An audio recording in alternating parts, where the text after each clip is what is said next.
నమస్తే, welcome to 99 TV time to ask ప్రోగ్రామ్కి స్వాగతం. సీనియర్ జర్నలిస్ట్ సాయికృష్ణ గారితో. సాయికృష్ణ గారు నమస్తే. నమస్తే అండి. బొద్దింకల పార్టీకి ప్రధానమంత్రి నరేంద్ర మోదీ బ్లాంక్ చెక్ ఇచ్చారు. 2873 మంది క్రిమినల్స్తో సహా నిరసనకారులందరినీ వాళ్ళందరి మీద ఒకవేళ పోలీస్ ఎఫ్ఐఆర్ నమోదు చేస్తుంటే దానిని ఉపసంహరిస్తారట. అంటే ఇప్పుడు ఈ 2877 మందిని దేశభక్తులుగా ప్రకటిస్తుందా కేంద్ర ప్రభుత్వం? బీజేపీలో ఈ దుర్బలత్వం ఏంటి? ఒకప్పుడు బీజేపీ ఎలా ఉంది, ఇలా వాళ్ళ డిమాండ్స్కి సకంబ అవటం ఏంటి? అంటే డిమాండ్స్ హేతుబద్ధమైన డిమాండ్స్కి ఖచ్చితంగా అంగీకరించాలి కేంద్ర ప్రభుత్వం. అమాయకులైన విద్యార్థులు, పరీక్షార్థులు, ఎవరైనా నీట్ పరీక్షార్థులు ఎవరన్నా వస్తే, వాళ్ళ తల్లిదండ్రులు ఎవరన్నా వస్తే వాళ్ళు పాల్గొంటే వాళ్ళ మీద ఎఫ్ఐఆర్లు ఉపసంహరించడం, ఒకళ్ళు నమోదు చేస్తే, నమోదు చేయకపోతే చేయమాకండి. ఈ 2873 మందికి కూడా లివరేజ్ ఇచ్చినట్టుగానే భావించాలా? అంతగా ఈల్డ్ అవ్వాల్సినంత నెసిటీ ఏమొచ్చింది? Too much congressization of BJP is leading to these kind of acts అని అనుకోవచ్చా? నిన్న మనం మాట్లాడాము దీని విషయాల మీద. బీజేపీ లేదా ఎన్డీఏ ప్రభుత్వము ఏం చేస్తుందో నాకైతే కొంచెం కన్ఫ్యూజింగ్గానే ఉంది. ఒక రకంగా చెప్పాలంటే ఎందుకు కన్ఫ్యూజింగ్గా ఉంది అని అంటే, నేరేటివ్ వార్ఫేర్లో వాళ్ళు నిజంగా విఫలమయ్యారు. ఒకటి లేరండి, ఉంటే విఫలం అవటం సఫలం అవటం అసలు లేరు. రెండోది ఏంటంటే ఈ పర్టికులర్ ఉద్యమం పేరిట ఏదైతే ఒక పెద్ద తంతు జరిగిందో, ఇందులో ఒక బ్లాంక్ చెక్ ఇచ్చినట్టుగానే మోదీ ప్రభుత్వం బిహేవ్ చేస్తోంది. అసలు నిజంగా చాలా ఆశ్చర్యంగా ఉంది ఇది. సో ఫస్ట్ సోనం వాంగ్చుక్ని వీళ్ళు వెళ్ళి కలిసినప్పుడు వాళ్ళ డిమాండ్స్ ఏముండేనండి? ఒకటి, పార్లమెంట్లో చర్చ జరగాలి, చర్చ చేస్తామని చెప్పారు. అండ్ ఆ తర్వాత మన ప్రొటెస్టర్ల మీద ఎటువంటి చర్యలు తీసుకోకూడదు అన్నారు. అది కూడా ఓకే అన్నారు. ఓకే అంటే ఒప్పుకోలేదు సోనం వాంగ్చుక్ ఫస్ట్ ఒప్పుకోలే. మీరు లిఖితపూర్వకంగా తీసుకురండి అన్నాడు. Next day JP Nadda and Jitendra Singh ఇద్దరు ఒక లిఖితపూర్వకంగా తీసుకెళ్ళి సోనం వాంగ్చుక్ హాస్పిటల్లో ఉంటే పేపర్ పట్టుకొని చదివి వినిపించి ఓకే అనిపించిన తర్వాత దీక్ష విరమింపజేశారు. అక్కడితో అయిపోలే. దీక్ష విరమింపజేసిన తర్వాత సోనం వాంగ్చుక్ దీక్ష విరమణ అయిపోయిన వెంటనే అప్పుడు మళ్ళీ సీజేపీ ప్రకటన, అభిజిత్ దిప్కే వీళ్ళందరూ ఏం చేశారంటే, ఈ జంతర్ మంతర్ నుంచి కదిలే ప్రసక్తే లేదు ధర్మేంద్ర ప్రధాన్ రాజీనామా చేసే వరకు అని. ధర్మేంద్ర ప్రధాన్ రాజీనామా చేయాలన్నారు. సరే, రాజీనామా చేయాలన్న విషయంలో మళ్ళొక 2 రోజులు చర్చలు జరిగాయి సీజేపీ ప్రతినిధులతోటి. సీజేపీ ప్రతినిధులు అంటే ఏంటి అసలు? అభిజిత్ దిప్కేకి ఏం స్టేక్స్ ఉన్నాయి? సౌరవ్ దాస్కి ఏం స్టేక్స్ ఉన్నాయి? అసలు వీళ్ళ registered party. First of all అది రిజిస్టర్డ్ కాదు. ఒకటి, రెండు అంటే బేసికల్లీ మీరు ఏం చెప్పాలనుకుంటున్నారు? వాళ్ళు ఏం మాట్లాడుతున్నారో అర్థమవుతుంది. ఒక్క నిమిషం, వాళ్ళు అక్కడ ఏం మాట్లాడుతున్నారో అర్థమవుతుందా? అక్కడ కూర్చుని అక్కడ వచ్చినటువంటి నిరసనకారుల పేరిట జరుగుతున్నటువంటి ఒక ఉన్మాద ప్రవృత్తిని అసలు కనీసం అడ్రస్ చేయాలన్న ఆలోచన కూడా లేదా? నేను ఎందుకంటున్నానంటే, నరేంద్ర మోదీ గారికి లిప్స్టిక్లు పూసి ఫోటోలు పెట్టారు సార్. అని భారత ప్రధాని. మీకేం ప్రాబ్లం లేదేమో, బట్ నా భారత ప్రధానిని అవమానించే వాళ్ళ విషయంలో నాకు ఖచ్చితమైన అభిప్రాయం. ఎవరు కూర్చున్నా సరే, రేపు రాహుల్ గాంధీ ఏం చేసినా సరే నేను ఇట్లాగే విమర్శిస్తా. అక్కడ నరేంద్ర మోదీ గారి బొమ్మ గీసి ఆ బొమ్మ పైన పడుకొని ఇంకా చెప్పడానికి వీలు లేదు. అలాంటి విజువల్స్ క్రియేట్ చేసి పంపించారు. నిన్నటికి నిన్న సౌరవ్ దాస్ ఈ మొత్తం ఈ హామీలన్నీ ఇచ్చిన తర్వాత నిన్నటికి నిన్న సౌరవ్ దాస్ అనేవాడు పార్టీ చేసుకుంటూ ఒక వీడియో చేసి హలో ఫ్రాన్స్ అంటాడు. అంటే ఏంటి? నరేంద్ర మోదీని ఇమిటేట్ చేయడం. అంటే అర్థమైంది. నరేంద్ర మోదీ గారిని ఇమిటేట్ చేస్తూ, ఆయనను హేళన చేస్తూ మాట్లాడుతూ ఒక వీడియో పెడతాడు. వాడిని వీళ్ళు వీళ్ళు అంగీకరిస్తారు. అది నాకు అర్థమే కావట్లేదు ఇంకా అసలు. ఇది ఏంటిది? ఇది ఎక్కడికి వెళ్తున్నాం మనము? ఏ కేఓస్లోకి వెళ్ళాలనుకుంటున్నాము? సో నేను విద్యార్థుల గ్రీవెన్సెస్ విషయంలో నాకే సమస్య లేదు. నీట్ ఎగ్జామ్ నిర్వహించడమో, నీట్లో వచ్చే అవకతవకల గురించి మాట్లాడడమో, ఇవన్నిటికీ మనకు లెక్క ఉంది. ఈవెన్ విపక్షాలు మాట్లాడేదాన్ని అడ్రస్ చేయడంలో కూడా లెక్క ఉంది. వాళ్ళ దారిన పోయి ఎవడు పడితే వాడు వస్తాడు, నేను ఇప్పుడు జంతర్ మంతర్లో కూర్చుంటాను, నేను నిరసన తెలుపుతాను, అయిపోయింది, మీరు నాకు సకం అవ్వాల్సింది, లేకపోతే ఇక్కడ నుంచి పక్కకి వెళ్ళాం మేము అని అంటే ఏంటిది? ఇది రేపొద్దున ఇంకోటికి ఇది అవకాశం. ఇది రాంగ్ సిగ్నల్స్ కదండి. ఇది ఎవరో కాదు సార్, వీళ్ళే వస్తారు. ఆర్ఎహెచ్ వాళ్ళు, రిజర్వేషన్ హఠావో ఆందోళన వాళ్ళు వస్తారు. రేపొద్దున దాన్ని క్యాప్చర్ చేస్తారు జంతర్ మంతర్. వాళ్ళేవో ఒక పిచ్చి డిమాండ్లు పెడతారు. ఒప్పుకుంటారా సార్? ఎక్కడైనా చేస్తారు సార్. ఇది ఒక దగ్గరనే కాదు, ఎవరైనా సరే చేయవచ్చు. ఇప్పుడు ఇది ఒక ఫ్రేమ్వర్క్ రెడీ చేసి ఇచ్చాడు వాడు, ఒక యాక్షన్ ప్లాన్ రెడీ చేసి ఇచ్చాడు. ఇలా చేస్తే ప్రభుత్వాన్ని ఏమైనా చేయొచ్చు అని. దానికి ప్రభుత్వం అంగీకరించినట్టుగా కనబడుతుంది స్పష్టంగా చెప్పాలంటే. ఎన్ని డిమాండ్లు ఉన్నాయో అన్ని డిమాండ్లను ఒప్పుకొని పైపెచ్చు సెటైర్లు ఫేస్ చేస్తున్నారు. ఒప్పుకొని పైపెచ్చు మళ్ళీ మీరు విఫలమయ్యారన్న మాటని అంగీకరిస్తున్నారు. నిజంగా ఇంతకంటే వాళ్ళు చేయాల్సింది ఏంటంటే డైరెక్ట్గా విద్యార్థులకి వెళ్ళి నీట్ ఎవరైతే ఉన్నారో అవసరార్థులు లేదా నీట్కి సంబంధించినటువంటి విద్యార్థులు ఎవరైతే ఉన్నారో వాళ్ళ దగ్గరికి వెళ్ళి మాట్లాడాల్సింది. మీ ప్రతి ప్రతి దేశంలో ఉన్న ప్రతి రాష్ట్రంలోని అన్ని శాఖలు లైక్ బీజేపీకి సంబంధించిన ఎకో సిస్టమ్ మొత్తాన్ని పంపించేసి నీట్ విద్యార్థులు ఎక్కడున్నారో అక్కడ వెళ్ళి మాట్లాడండి, మీరు ప్రచారం చేయండి. ఒకవైపు ఉద్యమం జరుగుతుంటే కౌంటర్ మీరు ఉద్యమం చేయాల్సింది. జాతీయవాదులు రెడీగా ఉన్నారు మాట్లాడడానికి, అసలు నీట్ విషయంలో ఏం జరుగుతుందో ఎక్స్ప్లెయిన్ చేయడానికి రెడీగా ఉన్నారు. ఎన్ని రోజులు ఉద్యమం చేస్తారు సార్? బీజేపీ అనే పార్టీ ఈరోజు 20 రాష్ట్రాల్లో అధికారంలో ఉన్న పార్టీ, ఎన్డీఏ కూటమి, ఓకే, అన్ని రాష్ట్రాల్లో అధికారంలో ఉన్న పార్టీ, భారతదేశంలో సింహభాగం దేశాన్ని పరిపాలిస్తున్నటువంటి పార్టీ, గ్లోబల్ అప్రూవల్ రేటింగ్స్లో 70% నరేంద్ర మోదీకి ఉంది. అండ్ దిస్ బ్లడీ ఈ పర్టికులర్ బొద్దింకల చేతిలో మీరు ఓడిపోతారా? మీరు ఓడిపోయినట్టు కాదు, అది ఓవరాల్ జాతీయవాదులు అందరినీ ఓటమికి గురి చేసినట్టు నా పాయింట్ అయితే. నేను చాలా సీరియస్గా చెప్తున్నాను ఈ మాట. వై? బికాస్ ఇప్పుడు ఇది కంటిన్యూ అవుతూనే ఉంటుంది. నాదొక ప్రశ్న అండి, ఈ నిష్క్రియాపరత్వం, ఈ దుర్బలత్వం, ఈ నిస్సహాయ ధోరణి అండ్ లేదా ఈ దాన్ని ఏమంటారు అలసత్వం ఎక్కడి నుంచి వచ్చి చేరినాయి బీజేపీ డిఎన్ఏలోకి? అంటే నేను ఇప్పుడు మరీ అన్ని పెద్ద మాటలు మాట్లాడలేనేమో. నేను నరేంద్ర మోదీ మీద నాకు ఈ రోజుకి కూడా కాన్ఫిడెన్స్ ఉంది. ఆయన సంగతి మోదీ పెడితే ఎగ్జాక్ట్లీ ఆయన వర్టికల్ వీడియోలు చేసేదాకా పరిస్థితి ఎందుకు వచ్చింది అంటున్నా, అది తెచ్చింది ఎవరంటున్నా? మోదీ క్యాపబిలిటీస్ మీద ఎవరికి కించితాం అనుమానం కూడా ఉండదు. మోదీ గారి ఎదుర్కొన్నటువంటి ఛాలెంజెస్ ఈ పర్టికులర్ దాంతో పోల్చితే చాలా చిన్నది. ఆయన పెద్ద పెద్ద ఛాలెంజెస్ ఎదుర్కొన్నారు. ఆయన నాకు ఆ ఛాలెంజెస్ లిస్ట్ చదివితేనే అసలు మామూలు ఛాలెంజెస్ ఎదుర్కోవాలి. ఆయన పెద్ద పెద్ద సవాళ్ళను అధిగమించి వచ్చినటువంటి వ్యక్తి. ఆయనకు ఈ దూషణలు, ఈ తిట్లు ఇవి కొత్త కూడా కాదు, కొత్తగా ఆయన మొదటి నుంచి ఆయన ఎన్నో ఫేస్ చేసుకుంటూ వచ్చారు. కానీ ఇప్పుడు ఎందుకు ఇలా అవుతున్నారు నాకు అర్థం కావట్లేదు. అదే అంటున్నాను, నేను చెప్తున్నాను. జస్ట్ 5 రోజుల వ్యవధిలో మొత్తం మారిపోయింది సీన్. జూలై 19వ తేదీ వరకు ఖాళీగా ఉన్నటువంటి జంతర్ మంతర్ జూలై 20 నుంచి 25వ తేదీ మధ్య, 25వ తేదీ నాడు రాజీనామా చేస్తారు ధర్మేంద్ర ప్రధాన్. జస్ట్ 5-6 డేస్ లోపల ఇంత స్థాయికి ఎందుకు మారింది? పూర్తి టెక్టానిక్ షిఫ్ట్ ఎందుకు ప్రభుత్వం తీసుకోగలిగింది? మీరు ఈవెన్ రైతుల ఉద్యమం అన్నా అట్లీస్ట్ ఒక 6 నెలలు నడిచింది సార్. రైతుల ఉద్యమం కంటిన్యూస్గా ఒక 6 నెలలు నడిచిన తర్వాత కానీ ఆయన మేము చట్టాలు వెనక్కి తీసుకుంటున్నామని చెప్పలేదు, రైట్?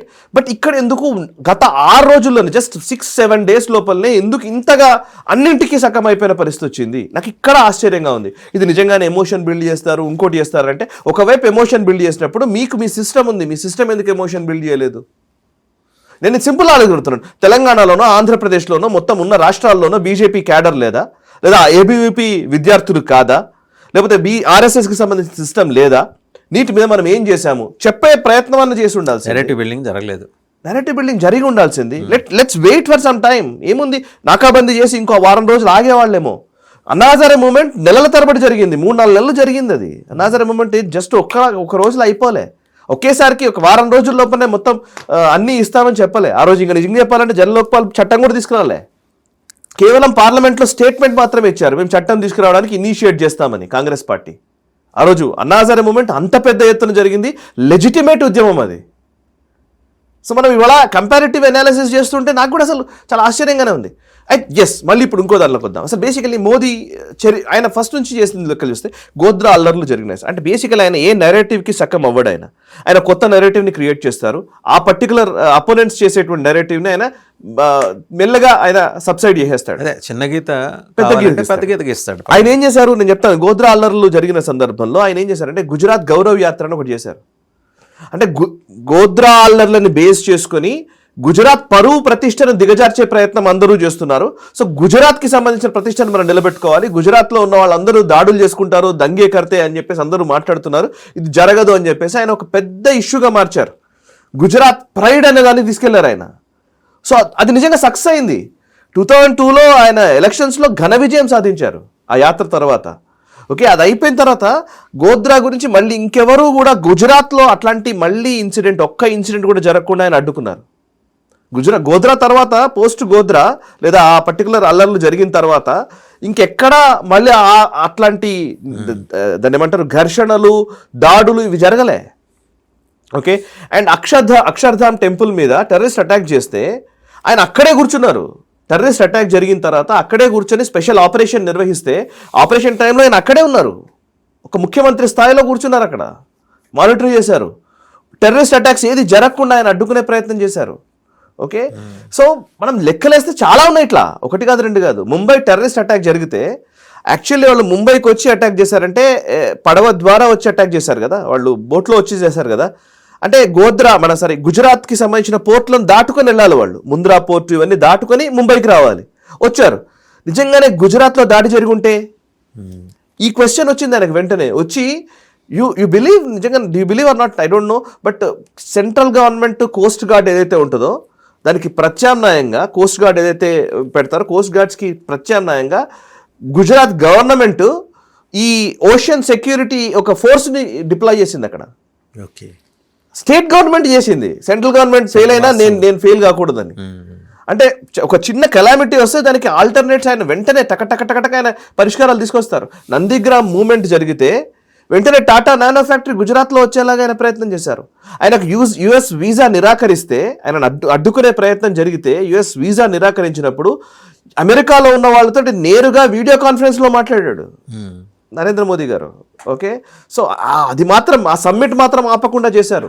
ఆ తర్వాత 2014లో ఆయన అధికారంలోకి వచ్చినప్పుడు కూడా ఆయనను అడ్డుకోవడానికి అనేక ప్రయత్నాలు జరుగుతూ వచ్చాయి. అండ్ నరేంద్ర మోదీ పక్కనే ఉన్నటువంటి అమిత్ షాని అరెస్ట్ చేశారు, 18 నెలలో 15 నెలలో ఏదో జైల్లో పెట్టారు. ఆయన్ని గుజరాత్ నుంచి బహిష్కరించారు, బయటకు పంపించేశారు. స్టిల్ ఆ వర్క్ మాత్రం ఆపలేదు. సో ఇవన్నీ ఆయన చూసిన కెలామిటీస్ చాలా పెద్దవి. అండ్ ఆయన యాక్చువల్లీ నిజంగా ప్రతిపక్షంలో ఉన్నారు. సెంట్రల్ గవర్నమెంట్ యూపీఏ గవర్నమెంట్ ఉన్నప్పుడు ఆయన ముఖ్యమంత్రిగా ఉన్నప్పుడు ఎదుర్కొన్న సవాళ్లతో పోల్చితే ఆయన మీద వచ్చినటువంటి కథనాలు, ఈవెన్ టేపులు, రకరకాల ఎన్ని స్టోరీలు వచ్చాయి, ఎన్ని వీడియోలు వచ్చాయి, ఎన్ని డాక్యుమెంటరీలు చేశారు ఆయనను ఒక మాస్ మర్డరర్ని చూపించడానికి. ఇవన్నీ జరిగినా కూడా ఆయన తట్టుకుని నిలబడేటువంటి వ్యక్తి. ఇవాళ ఇది కొత్త కాదు, అదేదో గజ ఈతగాడు పిల్ల సముద్రాలు ఈదిన గజ ఈతగాడు పిల్ల కాలంలో అయినట్టు. నాకు ఈ బొద్దింకల విషయంలో ఎందుకు ఇంతగా మనము ఇదైపోయారు అంటే, అంత వీక్గా కనబడుతున్నారా అనిపిస్తోంది ఇప్పుడు. కనపడేలా పార్టీ నాయకత్వం చేస్తుంది. ఎగ్జాక్ట్లీ ఆయన కాదు, అలా ఆ నాయకత్వం నేను ఇందాక చెప్పిన ఆ 4 అవలక్షణాలని పుణికిపుచ్చుకున్నారు. అదే టూ మచ్ కాంగ్రెసైజేషన్. మీరు గమనిస్తే వాసు గారు, ఇప్పుడు ఈ ఇష్యూ వచ్చింది కదా, దీనికంటే ముందు మనము చాలా ఇష్యూస్ చూసాం. హార్దిక్ పటేల్ అనేవాడు పాటీదార్ ఉద్యమం చేశాడు గుజరాత్ సొంత రాష్ట్రంలో. పాటీదార్ కమ్యూనిటీ మొత్తం వాటితో నిలబడ్డ సందర్భం, ఆయనతోటి హార్దిక్ పటేల్ వెనక నడిచిన సందర్భాలు మనకు తెలుసు. అక్కడ కూడా పెద్ద ఎత్తున ఉద్యమం చేసే ప్రయత్నం చేశారు. హార్దిక్ పటేల్ యంగ్స్టరే, బట్ ఆ హార్దిక్ పటేల్ ఫ్యాక్టర్ వల్లనే గుజరాత్లో 99 సీట్లకు పడిపోయింది బీజేపీ. 2017 ఎలక్షన్స్ అనుకుంటా. ఓకే, పడిపోయింది. బట్ స్టిల్ ఆ తర్వాత మళ్ళీ రివైవ్ చేసుకోగలిగారు అండ్ ఆ ఉద్యమాన్ని ఆపగలిగారు, అడ్డుకోగలిగారు, దాన్ని ఎలాగోలా దాని నుంచి బయటపడగలిగారు, పరిష్కారాలు కనుక్కున్నారు. ఇవాళ హార్దిక్ పటేల్ బీజేపీలో చేరాడు. అవును, జిగ్నేష్ మేవానీ గుజరాత్లోనే దళిత ఉద్యమం చేసే ప్రయత్నం చేశాడు జిగ్నేష్ మేవానీ. ఇప్పుడు ఏమైపోయాడో తెలియదు. Okay, Kanhaiya Kumar JNU base చేసుకుని ఎంత ఒక రక్కస్ క్రియేట్ చేసే ప్రయత్నం చేశారు. కన్హయ్య కుమార్ ఏమైపోయాడు? ఉమర్ ఖాలిద్, షార్జిల్ ఇమామ్, సిఐఏ ప్రొటెస్ట్లు మనకు తెలుసు, సిఐఏ వ్యతిరేక ప్రొటెస్ట్లు మనకు తెలుసు, షాహీన్ బాగ్లో జరిగిన ప్రొటెస్ట్లు, లేదా ఎన్ఆర్సీ వ్యతిరేక ఆందోళనలు మనకు తెలుసు. ఎన్ని చూశారు? అవార్డు వాపసీ గ్యాంగ్లు ఎంత ఒత్తిడి క్రియేట్ చేసే ప్రయత్నం చేశాయి, అవార్డు వాపసీ పేరిట, మాబ్ లించింగ్ పేరిట ఎంత ఒత్తిడి క్రియేట్ చేసే ప్రయత్నం చేశాయి, ఫామ్ లాస్ పేరిట ఎంత ఒత్తిడి జరిగింది. ఇంత ప్రెషర్ అయితే ఎప్పుడు కనబడలే, ఇవాళ అంత ప్రెషర్ కనబడుతుంది. That is a problem. So నాకు అనిపిస్తుంది ఏంటంటే, ఈ రోజు అంటే నేను ఎప్పుడు మాట్లాడేదే, డయాగ్నోసిస్ సరిగ్గా చేయకపోతే ట్రీట్మెంట్ సరిగ్గా ఉండదు సార్. నార్మల్ కదా, ఎవరైనా సరే ఒక వ్యాధి ఏంటో నిర్ధారణ సరిగ్గా జరగకపోతే, వ్యాధి నిర్ధారణ సరిగ్గా చేసుకోకుండా ఏ ట్రీట్మెంట్ ఇస్తాము, ఏ చికిత్స చేస్తాము, కుదరదు. వీళ్ళు నిర్ధారణలో సమస్యలు ఉన్నాయా అనేది నా ప్రశ్న. ఎందుకంటే cockroach party is deep state involvement ఉంది, డౌటే అక్కర్లేదు.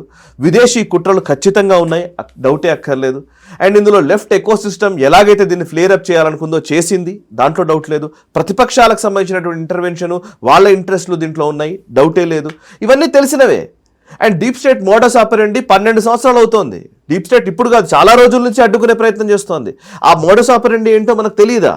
తెలిసినప్పుడు దానికి విరుగుడు ఏంటి, ఆ విరుగుడిని ఎలా కనిపెట్టాలి, ఎలా చేయాలి, ఈ అంశం మీద మనం క్లారిటీతో లేకపోతే కష్టం అవుతుంది. అండ్ సోషల్ మీడియా ఇప్పుడు నేను చెప్తున్నాను, మీరు అన్నారు ఇందాక హారిజంటల్ నుంచి వర్టికల్ వీడియోలు చేయడంలోకి మోదీ గారు వచ్చారని. దింపారు వీళ్ళు దింపారు. ఆయన మారుతారు చాలా ఫాస్ట్ గా. ఆయన మార్పు చెందేటువంటి లక్షణం ఆయనకు ఉంది. ఆయన ఫాస్ట్ గా ఆయన ట్రాన్స్ఫార్మ్ చేసుకోగలుగుతారు. సో ఆ ట్రాన్స్ఫార్మ్ చేసుకుంటారు కానీ బట్ సిస్టమ్ మొత్తం ప్యానిక్. మీరు చూస్తే 2024 ఎలక్షన్స్ రిజల్ట్స్ రాగానే 240 సీట్లు రాగానే మొత్తం సిస్టమ్ అంతా షివర్ అయిపోయింది సార్. మామూలు షివర్ కాలేదు. మళ్ళీ తర్వాత హర్యానా విజయము, ఢిల్లీ విజయము అండ్ మహారాష్ట్రలో ఘన విజయం సాధించడము, బీహార్ ఎలక్షన్స్, ఇట్లా కొన్ని విజయాలు నమోదైన తర్వాత మళ్ళీ ఆ కాన్ఫిడెన్స్ వచ్చింది. ఇవాళ సీజేపీ తోటి మళ్ళీ అట్లాంటి పానిక్ సిచ్యువేషన్ ఆవరించింది. నేననేది ఆ కాన్ఫిడెన్స్ వచ్చిన తర్వాత పార్టీ నాయకత్వంలో ఉన్న ఒక 4-5 వదిలేయండి, మిగిలిన వాళ్ళందరూ వాళ్ళు ఏమైనా దైవాంశ సంభూతులుగా మారిపోయారా అండి? అలా అనుకుంటున్నారా పోనీ వాళ్ళు? ఎప్పుడు మీకు టాస్క్ మాస్టర్స్ ఎవరు అక్కడ? ఈ ధర్మేంద్ర ప్రధాన్, భూపేంద్ర యాదవ్, సునీల్ బన్సల్, ఇంకొక ఆయన మీరు చెప్తున్నారు పాటిల్, అభయ్ పాటిల్, ఇంకొక హార్డ్లీ ఒక 10 మెంబర్స్. అంటే వీళ్ళు, మోడీ, అమిత్ షా వీళ్ళే బాధ్యత తీసుకోవాలి. మిగిలిన వాళ్ళకి బాధ్యత లేదు. మనకి సంబంధం లేదు. ఆంధ్ర, తెలంగాణ, మిగిలిన రాష్ట్రాల్లో ఉన్న నాయకత్వానికి సంబంధం లేదు. మనకి తలనొప్పి వచ్చినా మోడీ అనాసిన వేసుకుంటే తగ్గిపోతుంది. ఈ ధోరణి ఎందుకు ప్రబలింది బీజేపీలో? టాప్ టు బాటమ్ అప్రోచ్ వల్ల ఈ సమస్య వస్తుంది. Top to bottom. ఇప్పుడు సమస్య ఏంటంటే, అంటే దీనికి వాళ్ళ కారణాలు వాళ్ళకు ఉండొచ్చు. నేను ఇప్పుడు మనం పార్టీలో ఏం జరుగుతోంది అనే దాని గురించి మనకు నిజంగా చెప్పాలంటే మనకు సంబంధం లేదు. మనకు కావాల్సింది ఏంటంటే జాతీయవాదుల ఆవేశము, ఆక్రోశం కూడా ఇందులో పరిగణలోకి తీసుకుంటారా లేదా? ఒకవైపు వచ్చి వాడు ప్రెజరైజ్ చేస్తూ ఉండబట్టే కదండి బీజేపీ ఉంది. అది మర్చిపోతే ఎగ్జాక్ట్లీ నేను ఆ పర్టికులర్ సెగ్మెంట్స్ గురించే మాట్లాడుతున్నాను. బీజేపీ ఎకో సిస్టంలో హెయిరార్కీలు ఏమున్నాయి? మోదీ ఏం చెప్తున్నాడు అదే వాళ్ళకి తలనొప్పి వస్తే వాళ్ళు చూడాలా? బీజేపీ పార్టీ నాయకులు ఇక్కడ ఉన్న వాళ్ళు ఏం చేస్తున్నారు? ఇక్కడ పార్టీ నాయకులు అసలు స్పందించారా? వాళ్ళు ఇది చేయొచ్చు కదా, అది చేయొచ్చు కదా, మనం చెప్తే చేసేవాళ్ళు కూడా కాదు. ఓకే, మనం దాని గురించి మాట్లాడడం వ్యర్థం. నా పాయింట్ ఏంటంటే, అసలు బేసికల్లీ ఈ బొద్దింకల వెనకాల విదేశీ కుట్రలు ఉన్నాయన్నమాట మీరు ఒప్పుకుంటున్నారా, ఒప్పుకోవట్లేదా? బొద్దింకల వెనుక విదేశీ కుట్రలు ఉన్నాయి అన్నప్పుడు విదేశీ కుట్రలకు మనం ఎలా సక్కమవుతున్నాం? సింపుల్. 2, దానికి ఆల్టర్నేట్స్ ఏం కనుగొన్నాం? జార్జ్ సోరోస్ మన మీద $100 బిలియన్ ఖర్చు చేస్తానన్నాడు. జార్జ్ సోరోస్ $100 బిలియన్ ఖర్చు చేస్తానన్నాడు. రైట్? $100 బిలియన్ ఖర్చు చేస్తానన్నటువంటి జార్జ్ సోరోస్కి విరుగుడుగా మన యాక్షన్ ప్లాన్ ఏంటి? పోనీ మన దగ్గర డబ్బులు లేదా? బీజేపీ దగ్గర అందరికంటే ఎక్కువ ఉన్నాయండి ఎలక్టరల్ బాండ్స్ రూపంలో వచ్చిన డబ్బులు. I'm not blaming BJP or something like that. ఈ టైంలో రివ్యూ చేసుకోకపోతే, రీవిజిట్ చేయకపోతే, ఈ టైంలో బీజేపీ తనను తాను మళ్ళీ పునః సమీక్షించుకోకపోతే ఒక పెను ప్రమాదం జరగబోతుంది. ఆ ప్రమాదం బీజేపీకి పరిమితం కాదు, ఇది దేశానికి సంబంధించిన అంశం అవుతుంది. ఈ దేశం గత 12 సంవత్సరాల్లో ఒక టెక్టానిక్ షిఫ్ట్ చూస్తోంది, ఒక గ్రోత్ చూస్తున్నాం, ఒక పెద్ద ఎత్తున భారతదేశం అభివృద్ధి చెందుతోంది. ఈ ఎకానమీ, ఈరోజు బిల్డ్ చేసినటువంటి ఎకో సిస్టమ్, ఈరోజు ఉన్నటువంటి ఇన్ఫ్రాస్ట్రక్చర్, మనం అనుకుంటున్నట్టు మన కలల భారతదేశం, ఇవన్నీ ఒక 20 ఏళ్ళు మళ్ళీ వెనక్కి వెళ్తాయి. చిన్న కారణాల వల్లనే కదా ఇప్పుడు మనం మాట్లాడుకున్నది. ఒక చిన్న నైతికమైనటువంటి అంశానికి వెళ్ళిపోయి వాజ్పేయి గారు నైతికత అనే ఒక దృష్టికోణంలో చూడడం వల్ల కదా వాజ్పేయి గారు పాపం ఓటం పాలైంది. ఆయన పాపం అన్నీ బాగా చేసుకుంటూ వచ్చారు. ఆయన మంచిగా, ఆయన అందరికీ ఆమోదయోగ్యమైనటువంటి ఒక దేశాన్ని మనం కలగన్నాడు. ఆయన అదే చేయాలనుకున్నారు కదా. ఏం చేశారు? పెద్ద డిఫరెన్స్ లేదు మీకు వాసు గారు. చూడండి, యూపీఏ గవర్నమెంట్ కాంగ్రెస్ పార్టీకి బీజేపీకి వచ్చినటువంటి సీట్లలో పెద్ద డిఫరెన్స్ లేదు. అప్పుడు 2004లో చాలా తక్కువ, 10-20 సీట్ల తేడానే. ఎగ్జాక్ట్ నెంబర్స్ గుర్తులేవు కానీ 10-20 సీట్ల తేడానే. బట్ కాంగ్రెస్ గవర్నమెంట్ ఫామ్ చేసింది, బీజేపీ గవర్నమెంట్ ఫామ్ చేయలేకపోయింది. ఎందుకు అనంటే బీజేపీకి సంబంధించిన మిత్రపక్షాలు సరిగ్గా పర్ఫామ్ చేయలేదు చాలా రాష్ట్రాల్లో. అటు అకాళీ దళ్ పోయింది, ఇక్కడ తెలుగుదేశం పార్టీ పోయింది, చాలా పార్టీలు పోవడం వల్ల వీళ్ళు గవర్నమెంట్ ఫామ్ చేయలేకపోయారు. కాంగ్రెస్ పార్టీ ఎలా ఫామ్ చేసిందంటే కమ్యూనిస్టులు, మిగతా ఎక్కువ వాళ్ళ యూపీఏ ప్రభుత్వం కూటమిలో ఉన్నటువంటి పార్టీలన్నీ బాగా పర్ఫామ్ చేశాయి, అధికారంలోకి వచ్చేసారు, ప్రభుత్వం ఫామ్ చేశారు. ఆ తర్వాత న్యూక్లియర్ డీల్ చేసుకున్నారు. చేసినప్పుడు కమ్యూనిస్టులు వెళ్ళిపోయినా కూడా మళ్ళీ అధికారంలో ఉండగలిగారు 2009లో కూడా. ఆ 10 సంవత్సరాల జర్నీ 2004 వరకు. మీకు ఒక విషయం చెప్తాను, 2004కి ముందు కార్గిల్ రివ్యూ కమిటీ అని ఒకటి వేశారు. కార్గిల్ వార్ వచ్చిన తర్వాత ఆ వార్ నుంచి మనం ఏం నేర్చుకోవాలి, పాఠాలు నేర్చుకోవాల్సినవి ఏంటి అనే అంశానికి సంబంధించి రివ్యూ చేయాలని కార్గిల్ రివ్యూ కమిటీ వేశారు. కార్గిల్ రివ్యూ కమిటీ ఎవరు హెడ్ చేశారంటే సుబ్రహ్మణ్యం జయశంకర్ గారు. జయశంకర్ గారి ఫాదర్ సుబ్రహ్మణ్యం గారు, కె సుబ్రహ్మణ్యం గారు. సుబ్రహ్మణ్యం గారి కొడుకే జయశంకర్ గారు, ఎక్స్టర్నల్ అఫేర్స్ మినిస్టర్. సుబ్రహ్మణ్యం గారి నేతృత్వంలో కార్గిల్ రివ్యూ కమిటీ వేస్తే వాళ్ళు చాలా సిఫారసులు చేశారు. ఆ సిఫారసులు 10 సంవత్సరాలు ఆపేశారు. 2004లో ప్రభుత్వం పోయిన తర్వాత మళ్ళీ 2014 వచ్చిన తర్వాత కార్గిల్ రివ్యూ కమిటీలో ఏవైతే సిఫారసులు చేశారో వాటిని అమలు చేస్తున్నారు ఇప్పుడు. సిడిఎస్ నియామకం అదే, చీఫ్ ఆఫ్ డిఫెన్స్ స్టాఫ్ నియామకం కార్గిల్ రివ్యూ కమిటీ వేసిందే. అంటే ఏంటి, 10 సంవత్సరాలు మనం డిఫెన్స్లో వెనక్కబడ్డాం. Simple logic. And infrastructure develop చేసుకోలేకపోయాం. అండ్ ఒకవైపు ఎకనామిక్ రిఫార్మ్స్ వచ్చాయి, ఎఫ్డిఐలు మనము తీసుకొచ్చుకున్నాం. పివి నరసింహారావు గారి టైంలో ఎఫ్డిఐలు వచ్చాయి సార్. వచ్చిన తర్వాత ఈవెన్ తెలుగు రాష్ట్రాల్లో మన చంద్రబాబు గారి పీరియడ్లో ఉన్నప్పుడు ఇక్కడ ఐటీ ఇండస్ట్రీ పెరిగింది, అటు కర్ణాటకలో ఐటీ ఇండస్ట్రీ పెరిగింది, ఓవరాల్గా ఎఫ్డిఐలు రావడం మొదలైంది. బట్ 2004 తర్వాత నుంచి ఎఫ్డిఐలు తగ్గిపోయాయా పెరిగాయా చెప్పండి మరి నాకు?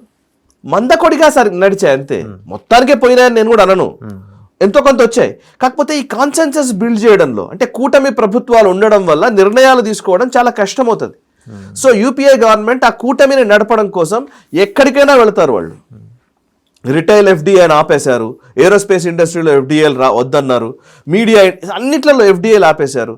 సో దేశం మళ్ళీ వెనక్కి వెళ్ళిందా లేదా అంటే వెళ్ళాల్సినంత స్పీడ్గా మనం వెళ్ళలేకపోయామా లేదా? Simple logic. చైనా అండ్ భారత్కి రెండింటికి స్టోరీ చెప్తాను నేను. చైనా 1960sలో 65-70 ఆ టైంలో వాళ్ళు డెంగ్ జియాపింగ్ నేతృత్వంలో మొత్తం ఓపెన్ చేశారు, మార్కెట్స్ ఓపెన్ చేశారు. అంటే కరెక్ట్గా చెప్పాలంటే 80sలో వాళ్ళు మార్కెట్స్ ఓపెన్ చేశారు. అంతకుముందున్న మావో విధానాలకు విరుద్ధంగా డెంగ్ జియాపింగ్ వచ్చిన తర్వాత క్యాపిటలిస్ట్ మార్కెట్కి అనుగుణంగా చైనాను మలిచారు 80sలో. మనం 90లో తీసుకొచ్చాం. పివి నరసింహారావు గారి హయాంలో ఆర్థిక సంస్కరణలు 10 సంవత్సరాల డిఫరెన్స్ అంతే. వాళ్ళు మార్కెట్స్ ఓపెన్ చేయడానికి, మనం మార్కెట్స్ ఓపెన్ చేయడానికి 10 years 15 years difference sir. But ఇవాళ మనం ఎక్కడున్నాం, వాళ్ళు ఎక్కడున్నారు ఊహించుకోండి, చెప్పండి జస్ట్ అంతే. మనం ఇప్పుడు $4.1 trillion ఎకానమీ ఉంటే వాళ్ళు $20 trillion ఉన్నారు. చైనా 5 times ఎక్కువ ఉన్నారు, 5 times పెరిగారు. 10 ఏళ్ల తేడా. ఆ తర్వాత వచ్చిన గవర్నమెంట్ తీసుకునే నిర్ణయాలలోని లోపాలు, స్లోగా నిర్ణయాలు తీసుకోవడము, ఈ డెమోక్రటిక్ సెటప్ వల్ల తీసుకునే నిర్ణయాల వల్ల స్లోగా అవ్వడం వల్ల, కాన్సెన్సస్ బిల్డ్ చేయకపోవడం వల్ల చైనా ఇవాళ $20 trillion ఉంది, మనం ఇవాళ $4.1 trillion వచ్చాం. గత 10 సంవత్సరాల నుంచి ఇంకా స్పీడప్ చేస్తుండడం వల్ల ఈ నెంబర్స్. అండ్ యూపీఐ గవర్నమెంట్ దిగిపోయే టైంకి 2013-12 టైంకి ఫ్రాజైల్ 5 అంటారు మన భారతదేశపు ఎకానమీని. ఫ్రాజైల్ 5 అంటే చాలా చాలా దారుణంగా ఉన్నటువంటి ఆర్థిక రంగాల్లో, ఆర్థికపరమైనటువంటి వ్యవస్థలు ఉన్నటువంటి దేశాల్లో మనం ఒకళ్ళం. ఫ్రాజైల్ 5. ఓకే, అలాంటి ఫ్రాజైల్ 5 నుంచి ఇవాళ ఫాస్టెస్ట్ గ్రోయింగ్ ఎకానమీగా మనం వచ్చాం. ఆ రోజు 2011-12లో మనం యుద్ధమే వస్తే 10 రోజులు కూడా మన దగ్గర అమ్యునిషన్ లేదు, నడపలేం యుద్ధాన్ని. అట్లాంటి స్థితిలో ఉన్నామని కాగ్ రిపోర్ట్ ఇచ్చింది కదా. రచ్చ గెలిచిన మనం ఇంట్లో బొద్దింకలకి ఎందుకు ఎలా మాడుతున్నాం నాకు అర్థం కావట్లేదు. ఇవన్నీ రివర్స్ అయిపోతాయి సార్. ఇది బీజేపీ వైఫల్యంగా చూడడానికి వీలేదు. యాజ్ అ ఒక నేషనలిస్ట్గా నేను మాట్లాడుతున్నది ఏంటంటే, నా ఉద్దేశం ఏంటంటే, ఈరోజు బీజేపీ ఫెయిల్ అవ్వడం అని అంటే దేశాన్ని ఇప్పుడు ఫెయిల్ చేయడం ఈ టైంలో. మీరు ఎలక్షన్స్లో కాంగ్రెస్ పార్టీ అధికారంలోకి రానివ్వండి, నాకేం ప్రాబ్లం లేదు, అవ్వనియండి. Elections are different. కాంగ్రెస్ అధికారంలోకి రావచ్చు, కమ్యూనిస్టులు అధికారంలోకి రావచ్చు, పొలిటికల్ పార్టీలు అధికారంలోకి వచ్చే ఒక ప్రక్రియ ఉంది. వాడు యోగేంద్ర యాదవ్ అంటాడు బయటకు వచ్చేసి, అసలు పార్లమెంట్లో కాదు ఇప్పటి నుంచి నిర్ణయాలు జరగాల్సింది స్ట్రీట్ మీద అంటాడు. స్ట్రీట్ మీద నిర్ణయాలు జరిగేదైతే డెమోక్రసీ ఎందుకు ఇంకా, పార్లమెంట్ ఎందుకు ఇంకా, చట్టాలు ఎందుకు ఇంకా? Yes, Rahul Gandhi prime minister అవుతాడా, అవనివ్వండి, no problem. The problem is who is Abhijit Dipke, who is Saurav Das. వాళ్ళకేం అథారిటీ ఉంది, అర్హత ఉంది? Let them get into the politics. వచ్చి ఎంపీగా గెలవండి, పొలిటికల్ ప్రాసెస్లోకి వచ్చి చేయండి.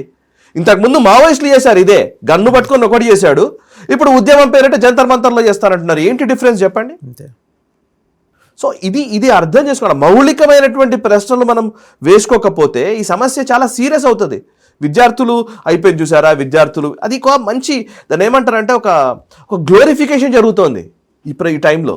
That glorification is very dangerous to the country. రోడ్ల మీదకి వస్తాము, మేము దినసాలు జరుపుతాము, ఆ హక్కు మాకుంది, మా ఇష్టం వచ్చిన మేము చేస్తాము, మా ఇష్టం వచ్చినట్టుగా ఎవరినైనా సరే విమర్శిస్తాము, మేము విద్యార్థులము, మేము యూత్ కాబట్టి మీరు వినాలి. నో, మన ఇంట్లో పిల్లలు అలా చేస్తే మనం ఎందుకు ఊరుకుంటాం? ఖచ్చితంగా మందలిస్తాము, వాళ్ళ దారిలో తీసుకునే ప్రయత్నం. వీళ్ళని ఏమంటారంటే, ఇప్పుడు మనం ఇదివరకు కూడా మావోయిస్టులను ఏమనేవాళ్ళు, మిస్గైడెడ్ యూత్ అనేవాళ్ళు, ప్రొడిగల్ సన్స్ ఆఫ్ ది కంట్రీ అనేవారు. అట్లా అన్నారు, ఇట్లా మిస్గైడెడ్ యూత్, రెబేలియన్స్, దాన్ని సాఫ్ట్వేర్ చేయడే ప్రయత్నం, రెబేలియన్స్, మిలిటెంట్స్, లేకపోతే ఇంకా ఏమంటారు ఫ్రీడమ్ ఫైటర్స్. సో ఈ గ్లోరిఫికేషన్ అప్పుడు జరిగింది. అప్పుడు ఆయుధం తీసుకొని వాడు వెళ్ళి అడవిలో కొట్లాడుతున్న సందర్భాలు జరిగాయి. ఇప్పుడు నేను ఒక మీమ్ పెట్టుకుంటాను, ఒక ఫోన్ తీసుకుంటాను, పోయి నేను జంతర్ మంతర్ దగ్గర కూర్చుంటాను అని అంటే no, this country is for, నిజంగా చెప్పాలంటే ఇది 140 కోట్ల మంది జనాభా ఉన్నటువంటి ఈ దేశంలో పొలిటికల్ ప్రాసెస్ ఉంది. మీకు చాలా క్లియర్గా చెప్తాను, 20 లక్షల మంది ఒక ఎంట్రన్స్ ఎగ్జాము రాసేటువంటి వ్యవస్థ ఏ దేశంలోనూ లేదు, ప్రపంచంలోనూ లేదు. చైనాలో ఉంది అనుకుంటాండి. చైనాలో కూడా లేదు. చైనాలో ఉన్నది మీగర్ నిజంగా చెప్పాలంటే. ఇంకో ప్రాబ్లం ఏంటంటే చైనా ఈజ్ డిఫరెంట్, సొసైటీయే డిఫరెంట్. మనం చైనాని అసలు ఏ కోణంలో కూడా మనం కంపేర్ చేసుకోవడానికి లేదు. ఆ రోజు ఆ ఎగ్జామ్ రోజున దేశం మొత్తానికి సెలవు ఇచ్చేస్తారు, కేవలం ఈ పిల్లల ఎగ్జామ్ ఒకటే, అంతవరకే. వాళ్ళది అలాగే ఉంటుంది. వాళ్ళ సిస్టమే డిఫరెంట్. మన భారతదేశం ఈజ్ టోటల్లీ డిఫరెంట్. మనం మాట్లాడడానికి వీలే లేదు. ఎందుకంటే బికాస్ చైనా లాంటి సిస్టమ్ మన దగ్గర రావాలంటే, చైనాలో నిర్వహించినట్టుగా మన దగ్గర నిర్వహించాలి అని అంటే ఇక్కడ ఒకటే పార్టీ వ్యవస్థ ఉండాలి, ఏకపార్టీ వ్యవస్థ. అక్కడ ఉన్నట్టుగా ఇక్కడ ఏకపార్టీ వ్యవస్థ ఉండాలి. సిస్టమ్ అంతా మన చేతుల్లో ఉండాలి. ఆ మీడియాలో ఏం రాయాలో కూడా నేనే డిసైడ్ చేయాలి. తియాన్మెన్ స్క్వేర్లో ట్యాంకులు పంపించారండి స్టూడెంట్ ప్రొటెస్ట్ జరిగితే, మళ్ళీ ఆ తర్వాత ఒక్కసారి జరిగిందా? సో ఫైనల్గా ఏంటంటే బీజేపీ రిపేర్ మెకానిజం ఏమన్నా దాని మీద దృష్టి పెట్టే అవకాశం ఉందా? ఫైనల్గా రిపేర్ మెకానిజం దృష్టి పెట్టారు. ఆల్రెడీ నరేంద్ర మోదీ రంగంలోకి దిగారు. నేను దాంట్లో ఏం సందేహం లేదు. డెఫినెట్లీ ప్రభుత్వం దీని మీద ఖచ్చితంగా ఒక యాక్షన్ ప్లాన్ సిద్ధం చేసుకుంటుంది. ఇవన్నీ రివ్యూ చేసుకుంటారు, మళ్ళీ రివైవ్ చేస్తారు. రాబోయే రోజుల్లో చెప్తున్నాను కదా, ఇవన్నిటిని అధిగమిస్తారు. ఇందాక మనం చూసినటువంటి హార్దిక్ పటేల్, జిగ్నేష్ మోవానీలు వీళ్ళందరూ ఏమైపోయారో మనకు తెలుసు. మన ఓన్లీ కన్సర్న్ ఈజ్ వీళ్ళ గ్లోరిఫికేషన్ ఆపేద్దాం. అది నా పాయింట్, అంతే. నా కన్సర్న్ అదే. రెండోది ఏంటంటే ఈ జాతీయవాదులుగా అంటే మనం ఆలోచించాల్సింది కూడా ఏంటంటే, ఎస్ వాళ్ళ కుట్రలు జరుగుతున్నాయి, మనకు తెలుసు ఆ విషయం. దానికి విరుగుడు కనిపెట్టకుండా డయాగ్నోసిస్ చేస్తే ప్రాబ్లం అసలు సొల్యూషన్ ఉండదు. లేదు నేను టెస్టులు చేసుకున్నాను, వ్యాధి ఉంది అని తెలుసు, కానీ నేను ట్రీట్మెంట్ తీసుకోను అంటే అప్లికేషన్ చేసినా కూడా ప్రయోజనం లేదు. ఇదేం రోగానికి చికిత్స లేని రోగాలేని రావండి. సో ఈ సొసైటీలో అన్నింటికీ మన దగ్గర సొల్యూషన్స్ ఉన్నాయి, అండ్ డెమోక్రసీలో ఆ సొల్యూషన్స్ ఉన్నాయి, సిస్టంలో ఆ సొల్యూషన్స్ ఉన్నాయి. సిస్టమ్ చాలా స్పష్టంగా పనిచేయగలిగితే అన్నిటికీ మనం సొల్యూషన్స్ తెచ్చుకోగలుగుతాం. ఓన్లీ థింగ్ ఈజ్ పానిక్ అవ్వాల్సిన అవసరం లేదు. ఓన్లీ థింగ్ ఈజ్ ఒకవైపు వాళ్ళు ప్రెషర్ బిల్డ్ చేస్తున్నప్పుడు ఇంకోవైపు కూడా ప్రెషర్ బిల్డింగ్ జరగాలి. నేను అటువైపు వాడు నాకు ఇది చేయాల్సిందే అని అంటున్నప్పుడు విద్యార్థులు ఇటువైపు లేరా? మన ఇంట్లో లేరా విద్యార్థులు? మనం ఎస్ మోటివేట్ చేసి తీసుకురావాలి, బయటికి తీసుకురావాలి. ఎగ్జాక్ట్లీ. లెట్స్ హోప్ సో అండి. Thank you very much.